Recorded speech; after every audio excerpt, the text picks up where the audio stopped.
Sejam bem-vindos, alunos do SEJA Professora Maria Joélia, localizado na cidade de Pacajus. Sou o professor Hugo Pimentel e hoje vamos falar da etapa 1, capítulo 3, de matemática.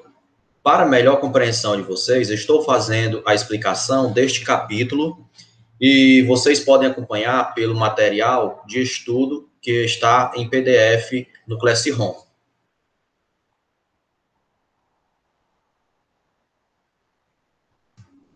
Como eu falei para vocês, aqui nós temos a etapa 1, capítulo 3 de matemática, e vamos falar das cidades, planejamento e ocupações.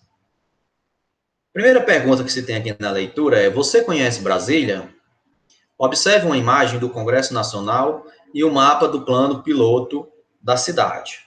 Então, nós temos esta foto, Congresso Nacional, Brasília, Distrito Federal, tirada em 2005. Nós temos aqui essas duas torres que representam duas retas. Nós temos o mapa do plano piloto de Brasília, onde nós temos o eixo rodoviário sul, o eixo rodoviário norte.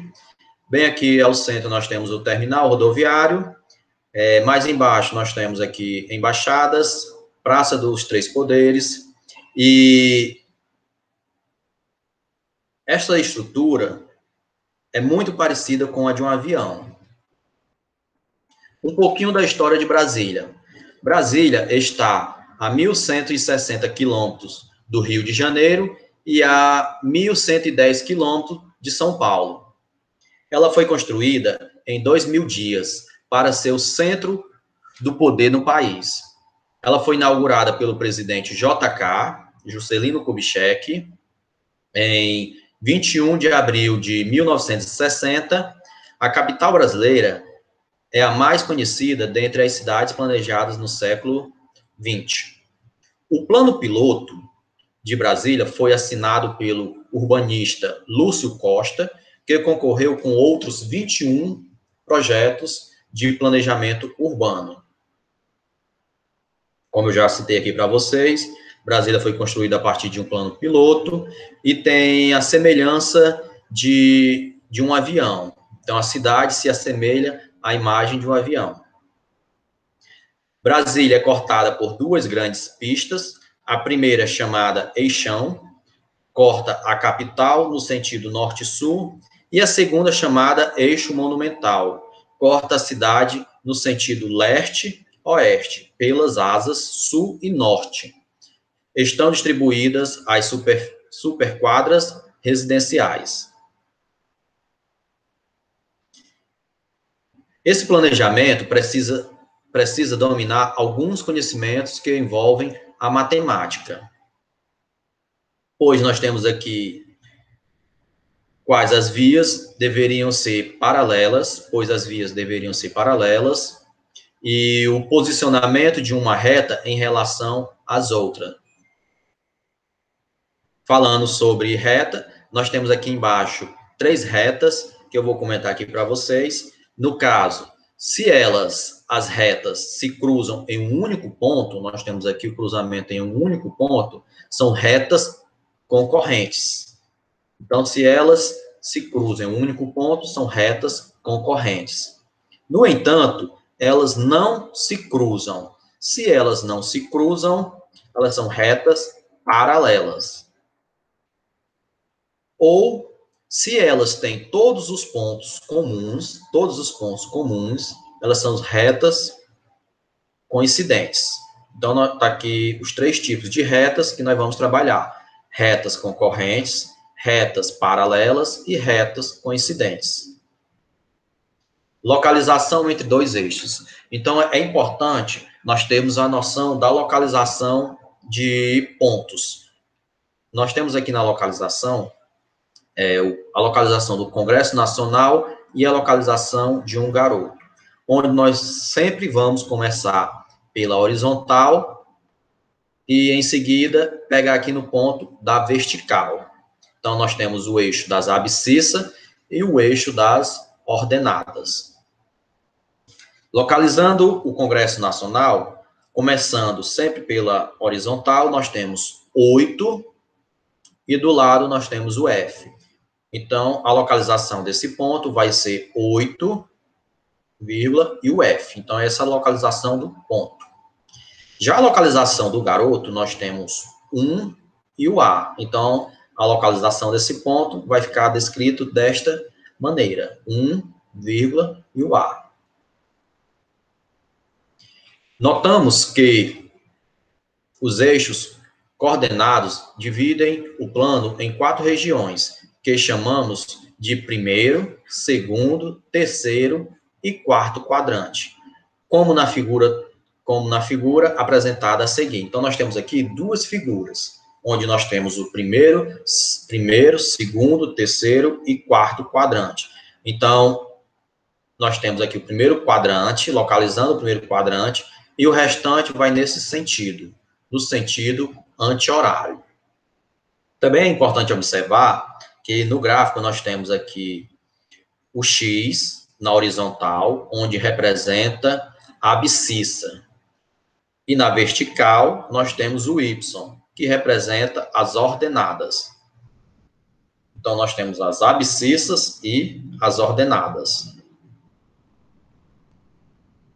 No gráfico 2, fazendo a demonstração dos quadrantes, nós temos primeiro quadrante, segundo quadrante, terceiro quadrante e quarto quadrante. Então, se eu perguntar a vocês, onde se localiza o ponto menos 3 e 2? Vocês vão falar que é no segundo quadrante. E os pontos menos 2 e 2? No terceiro quadrante. Os pontos 2 e 1 se localiza no primeiro quadrante. Já no gráfico 1, nós temos o seguinte, o item A, menos 3 e 1, onde se localiza? Então, para poder começar, sempre o primeiro número que nós temos aqui é o número da abscissa, que fica na horizontal. Então, nós temos menos 3 e o 1, que é o segundo número. O número 1 está aqui. Então, o número 1 na ordenada, no Y. Então, qual quadrante se localiza o item A? O item A se localiza no segundo quadrante. O item B, nós temos 2 e o 3. Então, o 2 é representado aqui na reta onde nós temos o X, a reta das abscissas. Então, 2 e o outro número é o 3. Qual quadrante se localiza? Se localiza no primeiro quadrante. Já o item C, nós temos menos 1 e menos 2. Vamos localizar o menos 1, começando sempre pela horizontal. Na horizontal, nós temos menos 1. Descendo aqui, nós vamos achar o menos 2. Então, esse quadrante, qual é? Esse quadrante é o terceiro quadrante. Já a letra O, nós temos aqui 0 e 0. Onde está localizado? Está localizado no centro do plano cartesiano. Uma atividade que tem no PDF de vocês diz o seguinte: observe o esquema com a localização de uma escola e uma quintada. Então, nós temos aqui a representação nesse diagrama. Então, nós temos aqui localizando na horizontal, nós temos 1, 2, 3, 4. Na vertical, nós temos a letra A, B, C e D. Se nesse esquema a quintanda pode ser indicada pelos pontos 1 e C, então na quitanda nós temos, sempre começa pela horizontal, 1 e o C. Então está aqui a localização dos pontos, 1 e C. Então a escola pode ser indicada pelo ponto. Então ele quer saber aonde está a escola localizada. Então, começando pelo 3, nós temos 3 e a letra A.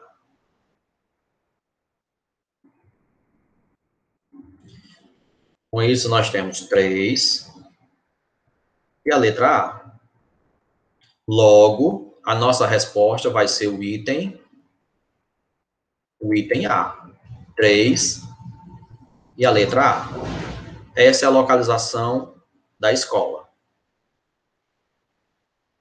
Trabalhando com áreas e perímetros de figuras.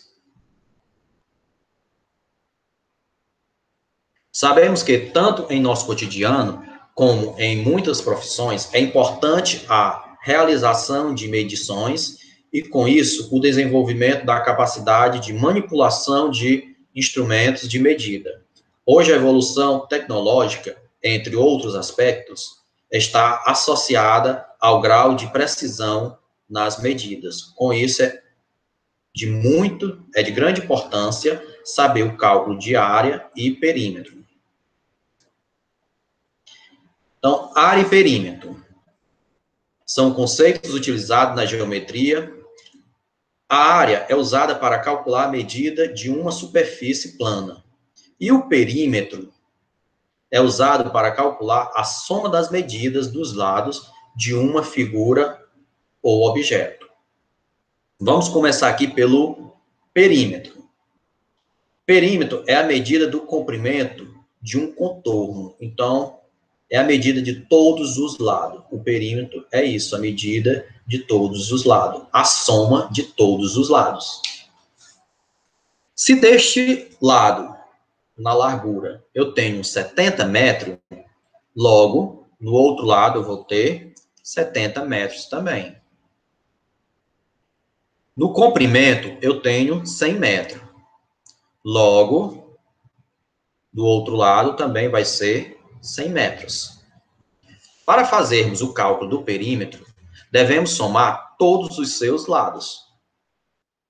Com isso, nós temos o P de perímetro, que vai ser igual a 100 mais 100. 100 mais 100. Mais 70 mais 70. Com isso, eu tenho perímetro igual a 100 mais 100, 200. 70 mais 70, 140. Logo, o valor do nosso perímetro vai ser igual a 340 metros. Continuando aqui com o perímetro, nós temos o perímetro é a soma das medidas de comprimento das bordas de uma figura. No caso de figuras quadradas e retangulares, basta somarmos as medidas das bordas dos seus lados. Então, é a soma dos lados. Calculando aqui o quadrado, a soma deste quadrado, nós temos perímetro igual a 6 mais 6 mais 6 e mais 6. Logo, o nosso resultado vai ser igual a 24 metros. Já o perímetro deste retângulo, vamos fazer a soma.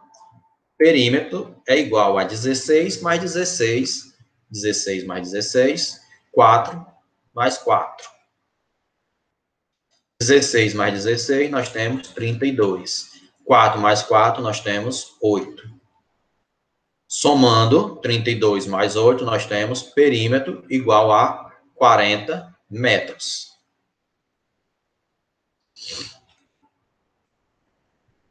Calculando a área. Cuidado para não confundir o valor de área com o valor de perímetro. A área de uma figura é a medida equivalente à sua superfície. Para calcularmos a área de uma superfície, geralmente multiplicamos a base pela altura do objeto. Então, nós temos base vezes altura. No primeiro exemplo, nós temos aqui um quadrado. Então, no quadrado, todos os lados são iguais. No quadrado, a fórmula nós temos a área do quadrado é igual a base vezes altura. Como também temos essa daqui, A igual ao lado ao quadrado. Lado ao quadrado. Na prática, o cálculo é o mesmo. É multiplicar 6 vezes 6. Então, base vezes altura, ou L ao quadrado. na prática, nós vamos fazer o seguinte. A é igual a 6 vezes 6. 6 vezes 6 é igual a 36 metros quadrados. Esse é o valor da área deste quadrado. 36 metros quadrados. É só multiplicar. No retângulo, nós temos base vezes altura. Então, multiplicando 4 vezes 16, ou 16 vezes 4, nós vamos ter o mesmo valor. Então, nós temos base vezes altura, 16, a base, altura vezes 4. Então, o nosso valor da nossa área vai ser A igual a 64 metros quadrados. 16 vezes 4, 64 metros quadrados. Esse é o valor da área desta figura que nós temos. E para calcular a área do triângulo, nós temos, para encontrar a área de um triângulo, retângulo, basta dividir por 2 o resultado da multiplicação, base vezes altura. Então, nós temos aqui a base e vamos multiplicar pela altura. Vamos multiplicar e depois dividir por 2. A fórmula fica área igual a base vezes altura dividido por 2. Vamos completar esse exemplo.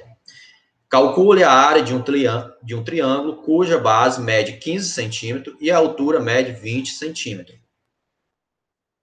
Utilizando a fórmula, a área é igual a base vezes a altura. A nossa base é 15 e a nossa altura é 20. 15 vezes 20 dividido por 2. 15 vezes 20, nós temos 300. E vamos dividir por 2. Dividido o 300 por 2, o valor da nossa área vai ser igual a 150 metros quadrados.